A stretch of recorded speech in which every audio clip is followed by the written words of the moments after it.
Bismillahirrahmanirrahim.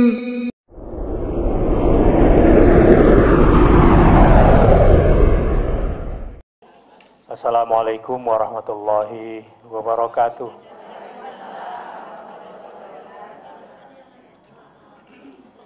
Alhamdulillah wa syukurillah wassalatu wassalamu ala rasulillah Muhammad ibn Abdillahi wa la hawla wa la quwata illa billah. Subhanaka la ilma lana illa ma'allamtana innaka antal alimul hakim. Rabbi zidni ilma. Pada hari ini tadabbur kita akan memperkuat keyakinan kita terhadap rukun-rukun iman kita, khususnya hal-hal yang bersifat alladzina yu'minuna bil ghaib. Alladzina yu'minuna bil ghaib. Memang wa yuqimuna shalah, mendirikan salat, wa yutuna zakah, menunaikan zakat, wa mimma razaqnahum yunfiqun, dan sebagian hartanya diinfakkan di jalan Allah, itu baru bisa dikerjakan kalau sudah beriman kepada yang gaib dengan benar. Alladzina yu'minuna bil ghaib.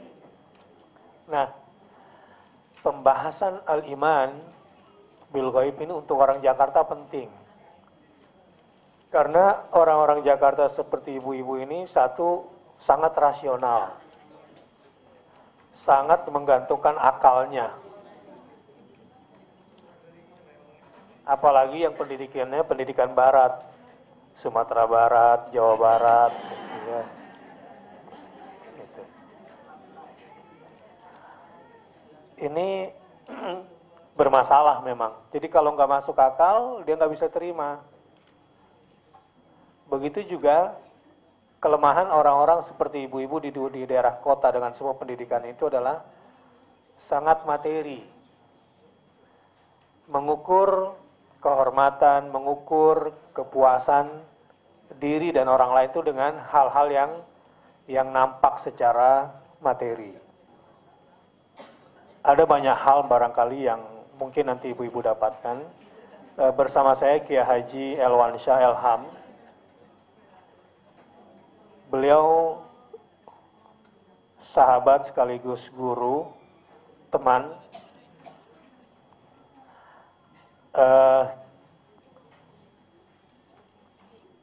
pimpinan pesantren Ibadur Rahman di Kalimantan Timur. Waktu kita dakwah ke Samarinda, tadabbur, nah di antara ibu-ibu kita ajak ke sana. Dan kemudian melihat langsung pesantrennya. Nah, pada hari ini berkunjung ke tempat kita dan adalah sebuah kehormatan bagi kita semua dikunjungi beliau. Pesantrennya itu dulu tempat jin buang anak dulu tuh. Tahun 1900 berapa ya saya kesana? 90 mulai ya. 90 mulai. Jadi usianya kalau sekarang 2013 berarti umurnya berapa sudah? 22 sekarang ya, memasuki 23. Baik, pada hari ini akan berbagi pengalaman dan berbagi ilmu, termasuk nanti kalau ada yang, ini bukan curhat tapi ini aturan mainnya nih. Kemarin di Pondok Indah kebanyakan curhat. Yang merasa punya penyakit kiriman gaib dari luar. Ya. Ya kalau enggak ya enggak usah dicari-cari. Taunya gimana? Gitu kan? Ya kalau nggak tahu ya udah nggak usah. Ini yang udah tahu aja. Ya. Kita akan berbicara tentang ihsan terutama. Anta'budallaha ka'annaka tarahu. Fa in lam takun tarahu fa innahu yaraka. Sembahlah Allah seakan-akan kamu melihatnya. Jika kamu tidak sanggup melihatnya, yakinlah bahwa Allah pasti melihat kamu. Nah, bahasan mungkin bisa lebih menukik. Bisa lebih menukik nanti kepada perkara-perkara jin misalnya.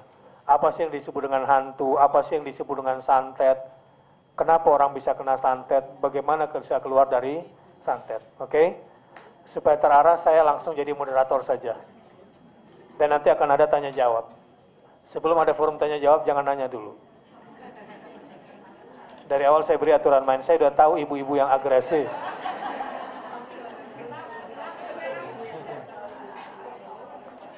Oke, supaya menarik, saya mulai dari kasus Ustadz Guntur Bumi.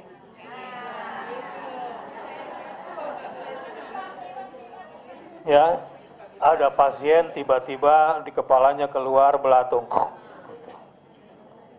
Apa ada yang seperti itu? Kemudian pasien dipindahkan penyakitnya ke telur, ke kambing, ke sapi, gitu ya, ke ayam. Ayamnya harus begini dan ayamnya harus begitu, gitu ya. Kemudian fenomena santet yang terjadi. Sekarang ini apalagi musim pemilu, ya. Ada cara sihir tersendiri sehingga orang yang tidak jelas waktu mau ke tempat pemilihan, orang yang gak jelas siapa pilihannya, tiba-tiba dibutakan oleh dukunnya, sehingga tidak bisa melihat gambar kecuali gambar yang diarahkan oleh si dukun. Ada yang begitu banyak, yang disirap ini, yang hipnotis ini nggak tahu. Ya, nah nanti tanya sama beliau, kita akan dapat banyak cerita. Ya. Dan bagaimana caranya kita mengantisipasi dari kekuatan-kekuatan jahat itu, ya, yang bisnis kiri kanan. Ini di Tanah Abang banyak yang aneh-aneh orang jualan tuh. Ya supaya laku dagangannya, wah macam-macam kelakuannya. Ada nggak nih ini pengusaha Tanah Abang nih? Jangan pakai ya, berbagai macam bisnis. Tapi ada yang nggak pakai merasa dikerjain sama temannya, itu juga nggak boleh. Nah tapi bagaimana, apa itu ada? Nah nanti tanya sama ahlinya ya. Kita akan berdiskusi tentang itu. Tujuan dari semua pembahasan ini, tujuannya adalah agar kita semakin kuat bersandar, bertawakal kepada Allah. Agar kita kuat berharap hanya kepada Allah. Tapi karena nggak tahu dunia gaibnya, jadi malas baca, malas doa. Nah, beliau bisa kuat seperti itu ilmunya, katanya sederhana aja kok, sebelum tidur baca surat Al-Baqarah sampai hatam.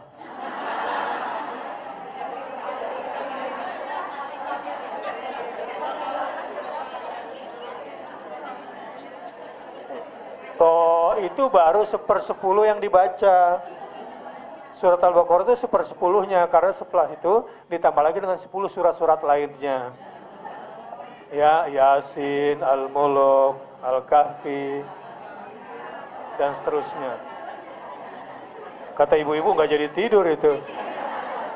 Itu kalau udah nggak hafal, bacanya terbata-bata pula. Nah, pertanyaannya kenapa kayak begitu selama ini? Karena tidak iman bil ghaib. Karena tidak iman kepada yang gaib. Makanya malas mengerjakan itu kan. Nggak ada zikir pagi, nggak ada zikir sore. Nah kayak gitu tuh gampang kena sirap. Gampang kena hipnotis, saya ikut dunia terus. Begitulah jadi nanti anak-anaknya juga begitu. Malas anaknya baca Quran, malas anaknya berdoa, malas anaknya belajar hadis. Malas semua. Akhirnya katanya nggak ngaruh deh. Bismillah, nggak pakai Bismillah. Bismika Allahumma ahya wa bismika. Kalaupun baca doa juga nggak nyambung tuh kayaknya di kepala. Nah nanti kita lihat kenapa tidur harus baca seperti itu. Baik, supaya tidak berpanjang-panjang, Pak Kiai silakan dimulai.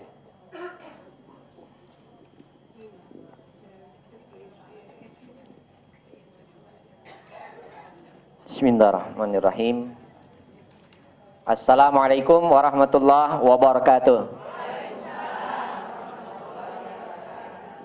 Alhamdulillah walladzi hadana ila siratihil mustaqim. Wassalatu wassalamu ala asrafil anbiya'i wal mursalin sayyidina Muhammadin sallallahu alaihi wasallam alladzi arsyadana ila manhajillahis salim. Wa ala alihi wa ashabihi alladzi amaruna bibti'adi anir ra'yis sakim. Amma ba'du, yang mulia dan yang saya banggakan, saudara saya seiman, Al-Ustadz Bakhtiar Nasir, hafizahullah. Semoga Allah menjaganya selalu. Dan jamaah ibu-ibu yang dimuliakan serta dirahmati oleh Allah Subhanahu wa taala. Saya tidak bahas dimuliakan dan dirahmatinya. Tapi datang ke sini berarti dimuliakan dan dirahmati oleh Allah Subhanahu wa taala. Itu baru satu tanda. Apalagi dia sudah izin dengan suaminya. Yang belum punya suami izin dengan orang tuanya. Karena itu keberkahannya ada di izin itu. Saya punya istri, ini ada yang pernah ke pesantren, dia saya beri keleluasaan, kalau izin itu saya beri sampai ke daerah provinsi.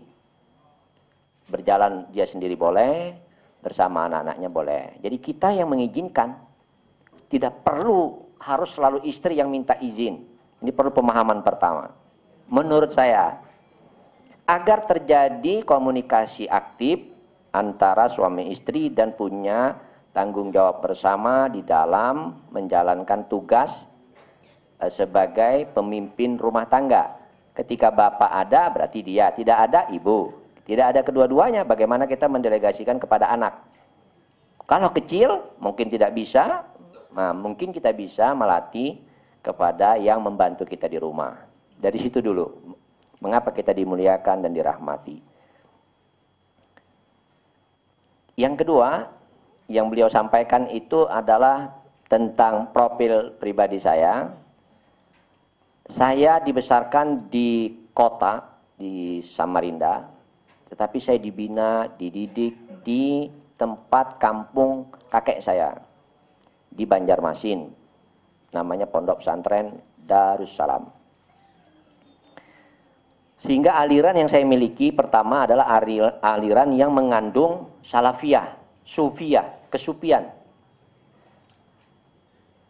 Sehingga nilai-nilai spiritual itu lebih awal ditanamkan.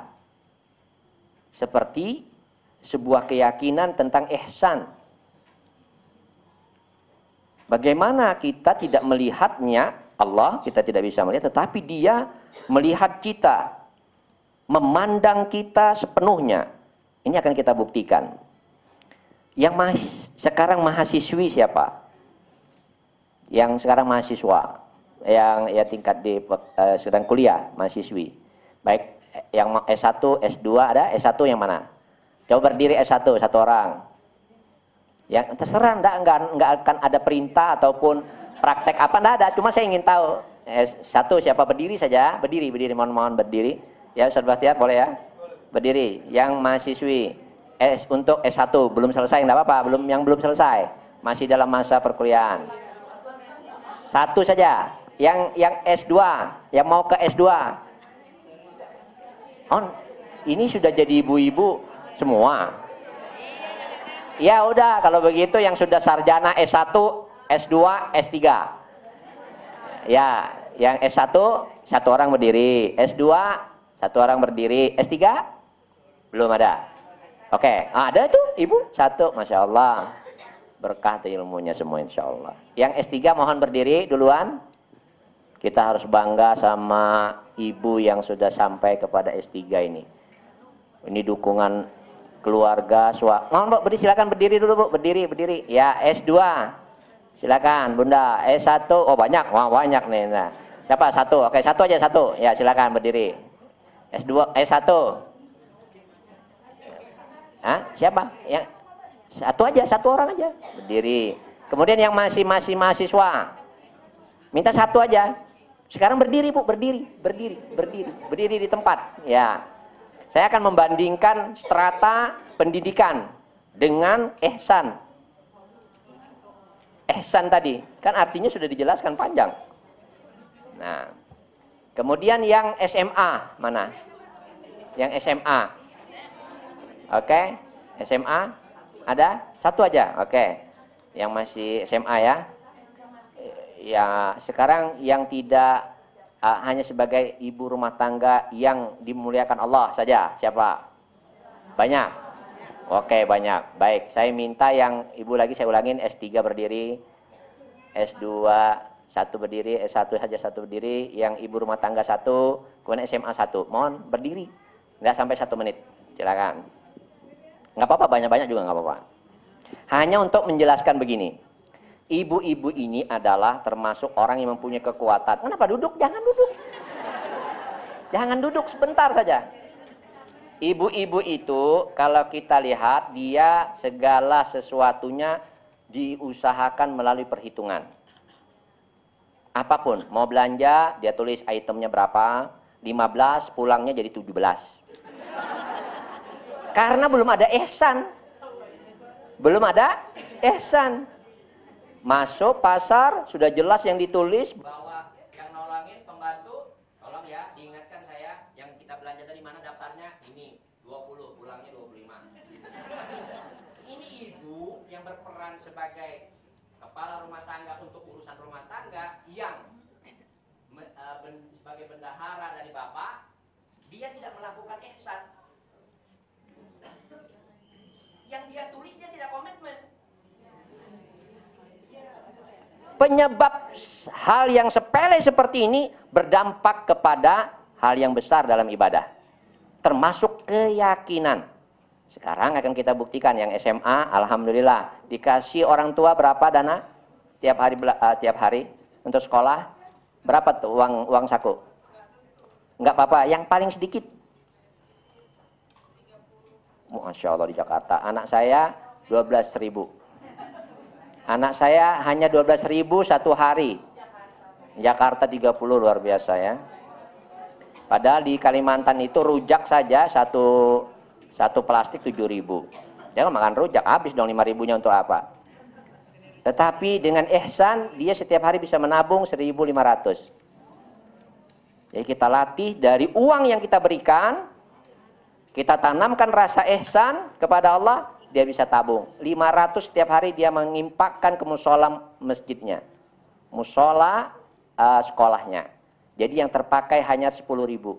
Air dibawa dari rumah.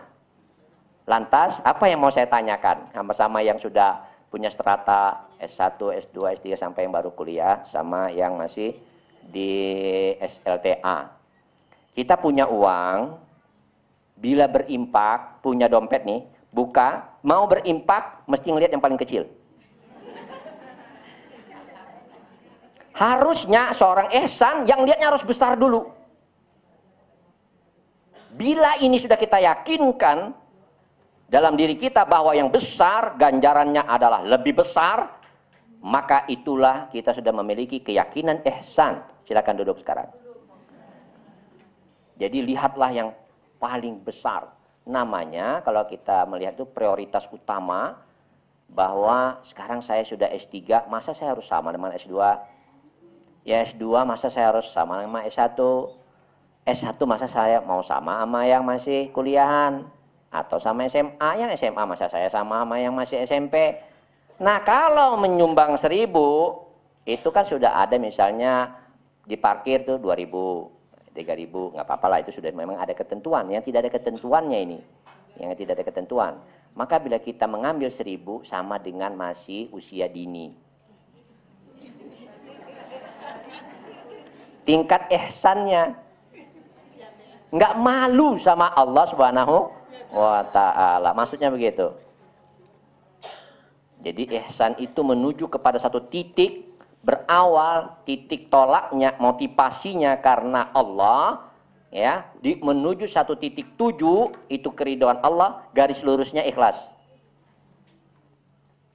Jadi kita misalnya mau melangkah nih, bismillah, motivasinya apa?